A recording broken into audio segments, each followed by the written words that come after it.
बुडत्याचा पाय खोलात मराठीतली ही म्हण आहे ना, ती जालन्याच्या अर्जुन खोतकर साहेबांना तंतोतंत लागू पडते.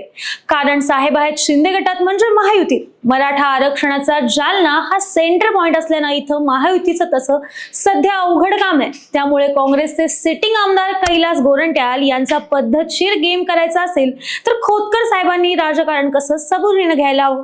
पण ऐन निवडणुकीच्या तोंडावर खोतकर साहेबांनी एक मोठी चूक केली आणि ते विरोधकांच्या डोळ्यात आले. अर्जुन खोतकर नेमकं चुकले कुठे? गोरंट्याल किंवा त्यांच्या कार्यकर्त्यांच्या हातात खोतकरांनी कसं आयतं खोलीत मिळवून दिले? जालना विधानसभेचं वर्तमान राजकारण, मनोज जरांगे फॅक्टर आणि खोतकर गोरंट्याल लढत या सगळ्याचाच हा साधा सुधा घेतलेला गोषवारा. हॅलो, हाय, मी पद्मजा आणि तुम्ही पाहताय हॅलो महाराष्ट्र, प्रस्तुत वारं आमदारकीचं. जालना विधानसभा मतदारसंघाबाबत सांगायचं झाल्यास 1990 पासून म्हणजे जवळपास 34 वर्षांपासून जालन्याची आमदारकी काँग्रेसचे कैलास गोरंट्याल आणि शिवसेनेचे अर्जुन खोतकर या दोघांनाच आलटून पालटून मिळाली आहे. एक टर्म गोरंट्याल तर दुसरी टर्म खोतकर असा इथला आजपर्यंतचा इतिहास राहिलाय. तिसऱ्या कोणत्याच उमेदवाराला इथं कधीच जिंकण्याची संधी सुद्धा आली नव्हती. आता ही जालना विधानसभा निवडणुकीसाठी काँग्रेसकडून विद्यमान आमदार कैलास गोरंट्याल, शिवसेना शिंदे गटाचे उमेदवार माजी राज्यमंत्री अर्जुनराव खोतकर, भाजपचे भास्कर दानवे, राष्ट्रवादीचे राजेंद्र जाधव, अब्दुल हाफिज, अरविंद चव्हाण अशा नावांची चर्चा रंगली. तर गजानन तौर यांच्या पत्नी कल्याणी तौर या सुद्धा जालन्यातून विधानसभा लढू शकतायत असं इथं सध्या बोललं जातंय. मात्र तरीही मुख्य लढत असेल ती अर्जुन खोतकर विरुद्ध कैलास गोरंट्याल अशीच. आता आपण पाहूयात अर्जुन खोतकरांनी स्वतःच्या हातानं माती केली आहे असं आम्ही का म्हणतोय ते. तर पत्रकार आणि सामाजिक कार्यकर्त्या गौरी लंकेश यांच्या हत्ये प्रकरणातील आरोपी श्रीकांत पांगारकर यांची जालना विधानसभा प्रमुखपदी नियुक्ती करण्यात आल्याची बातमी पसरली आणि शिवसेना शिंदे गटाचे उपनेते अर्जुन खोतकर यांच्या उपस्थितीत जालना विधानसभा मतदारसंघाच्या प्रमुख पदाची जबाबदारी ही त्यांना देण्यात आली. एवढंच नव्हे तर अर्जुन खोतकर यांनी याबाबत त्यांच्या अधिकृत फेसबुक पेजवर पोस्ट शेअर करत ही माहिती सुद्धा दिली. त्यात लिहिलं होतं, श्रीकांत पांगारकर यांची शिवसेना जालना विधानसभा प्रमुखपदी निवड करण्यात आली. मात्र श्रीकांत पांगारकर यांच्या नियुक्तीनंतर विरोधकांनी शिंदे गट आणि महायुतीला चांगलंच फैलावर घेतलंय. ज्या पक्षाचा नेता राज्याचा मुख्यमंत्री आहे त्यांनी अशा प्रकारे गुन्हेगारांना संरक्षण देणं हे अत्यंत चुकीचं आहे. हे नैतिकदृष्ट्या अगदी अयोग्य आहे असं म्हणत अंबादास दानवे यांनी यावेळी निशाणा साधला होता. तर खुद्द मावळते मुख्यमंत्री एकनाथ शिंदे आणि त्यांचा पक्ष गुन्हेगारांना सामाजिक प्रतिष्ठा प्राप्त करून देण्यात आघाडीवर आहेत असं म्हणत सुप्रिया सुळेंनी शिंदे गटाला चांगलं सुनावलं देखील होतं.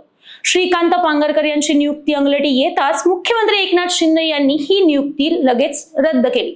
मात्र या सगळ्या गोंधळात अर्जुन खोतकर यांची दोन वेगवेगळी वक्तव्य चांगली चर्चेत येत आहेत. गौरी लंकेश हत्ये प्रकरणी पांगारकरांवर असलेल्या आरोपाविषयी विचारलं असता अर्जुन खोतकर म्हणाले होते की हे प्रकरण कर्नाटक मधलंय, त्याला या प्रकरणी फसवलं गेलंय आणि तो निरपराध आहे असं त्यांचं सुद्धा म्हणणं आहे. तो मुख्य आरोपी नाहीये तर तो 16व्या क्रमांकाचा आरोपी आहे. या आरोपातील सर्व लोक हे जामिनावर सुटलेले आहेत आणि जेव्हा निकाल लागेल तेव्हा आम्ही त्याचं बघू. तसं श्रीकांत पांगारकर शिवसेनेचा 2 टर्म म्हणजे 10 वर्ष नगरसेवक होता. त्यांनी शिवसेना सोडली नव्हती, ते शिवसेनेतच होते. त्यांना फक्त नियुक्तीपत्र दिलंय असं खोतकर यांनी म्हटलं होतं. मात्र याच खोतकरांनी श्रीकांत पांगारकर यांच्याबद्दल 2018 साली केलेलं विधानही आता समोर येते. श्रीकांत पांगारकरांचा शिवसेनेशी आता काहीही संबंध नाहीये. 2011 मध्ये त्यांना उमेदवारी नाकारल्यानंतर त्यांचा पक्षाशी काहीही संबंध उरलेला नाहीये. निवडणुकीत लाखो लोक काम करत असतात, त्यात आपण ही व्यक्ती पक्षासाठी काम करत होती किंवा नव्हती हे कसं ओळखणार? नंतर ते कोणत्या संघटनेत काम करत होते का याची सुद्धा मला माहिती नाहीये असं त्यावेळी त्यांनी म्हटलं होतं. अर्जुन खोतकर यांनी श्रीकांत पांगारकरांचा शिवसेनेशी काहीही संबंध नसल्याचं सुद्धा म्हटलं होतं. अर्जुन खोतकर यांच्या याच डबल ढोलकी स्टेटमेंटमुळे विरोधकांच्या हातात आता आयतं खोलीत सापडले. आधीच जरांगे फॅक्टर मराठवाड्यात महायुतीला पुन्हा एकदा घायाळ करेल असं बोललं जात होतं. त्यातच आता खोतकर यांनी गुन्हेगाराची पाठराखण केल्यानं ते आणखीन बॅकफूटवर ढकलले गेले. अर्जुन खोतकर यांची विधानसभेची वाट बिकट होण्याचं आणखी एक महत्वाचं कारण म्हणजे लोकसभेला रावसाहेब दानवे यांचा झालेला दारुण पराभव. मराठा आरक्षणाचा प्रभाव किती मोठा होता याचं उदाहरण म्हणजे रावसाहेब दानवे यांचा पराभव. सलग 5 टर्म खासदार राहिलेले रावसाहेब दानवे लोकसभेला पडतील असं कोणालाही वाटलं नसेल. मात्र मराठा समाजाच्या नाराजीचा फटका दानवेंना बसला आणि त्यांचा न भूतो न भविष्यती असा पराभव देखील झाला. रावसाहेब दानवे यांच्या पराभवात जालना विधानसभा मतदारसंघाचाही अगदी मोठा वाटा राहिलाय. कारण काँग्रेसचे उमेदवार कल्याण काळे यांनी जालन्यातून 9,790 मतांची आघाडी घेतली होती. आणि हाच ट्रेंड विधानसभेलाही कायम राहिला तर पुन्हा एकदा कैलास गोरंट्याल जालन्यातून विजयाचा गुलाल लावतील असं इथलं सध्या चित्र आहे. अर्जुन खोतकर यांचा गेम होऊ शकतो याचं आणखी एक कारण म्हणजे कुविख्यात गुंड गजानन तौर यांच्या पत्नी कल्याणी गजानन तौर या सुद्धा जालन्यातून विधानसभा निवडणूक लढवण्यास इच्छुक आहेत असं सध्या सगळीकडे बोललं जाते. गजानन तौर यांच्या हत्येची सहानुभूती कल्याणी तौर यांना आधीच आहे. यासोबतच स्वर्गीय गजानन फाउंडेशनच्या माध्यमातून त्यांनी आपल्या सामाजिक कामाचा परीघ आणखी वाढवलाय. आपला जनसंपर्क तगडा राहील याकडे त्यांचा भर दिसतोय. गजानन तौर यांची जरी कुविख्यात गुन्हेगार अशी ओळख असली तरी त्यांनी गरिबांसाठी अनेक समाजसेवेचे उपक्रम राबवलेत. अनेक तरुणांना नोकऱ्या दिल्यात, उद्योगधंदे टाकण्यास मदत केली.